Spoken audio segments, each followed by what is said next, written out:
Earlier, I spoke to Bonnie Glaser. She's a senior associate at the Center for Strategic and International Studies, and I began by asking her about China's ultimate goals in the region.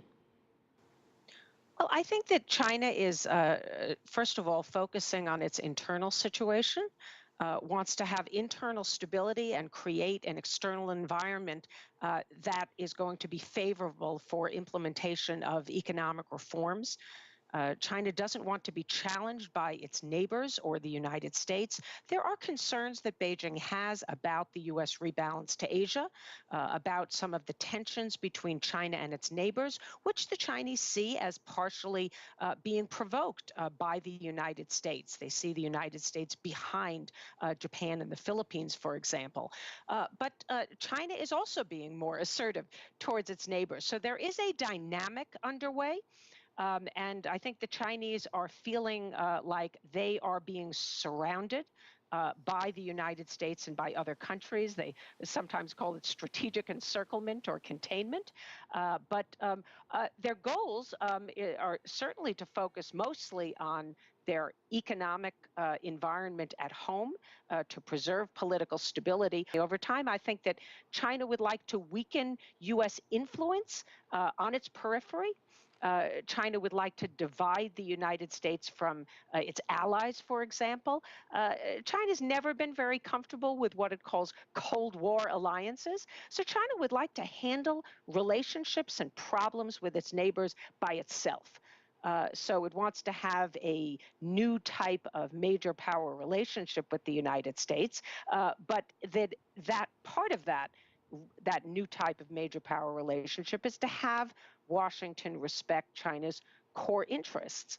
And that includes all of the territorial disputes that China has and China's sovereignty that it claims over these disputed territories. You mentioned the word provoke, and the Chinese defense minister said China would never unnecessarily provoke Japan, but remain prepared to safeguard its territory. How far do you think China is willing to go to do just that? If another country were to militarize one of these territorial disputes, then I think that China would respond militarily. But if we look in the South China Sea and the East China Sea today, what we see are essentially Coast Guard ships, law enforcement vessels.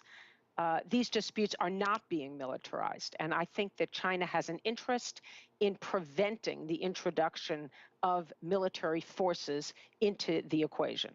Let me ask you about Hagel's visit. Do you think it was a success, or, and I want to bring up a point. He did talk to China's premier military university, and, you know, there's always a question and answer session afterwards. One of the officers said, "You're using the excuses of the islands to make trouble for China, to hamper its military development.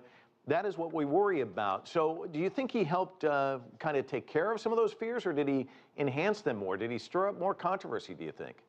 If we sweep our differences under the rug, we are never going to begin to dispel misunderstanding, find areas where we have shared interest and build cooperation. We also won't be able to manage our differences well. I doubt that his visit has really made a great impact towards easing these concerns because this is going to take some time.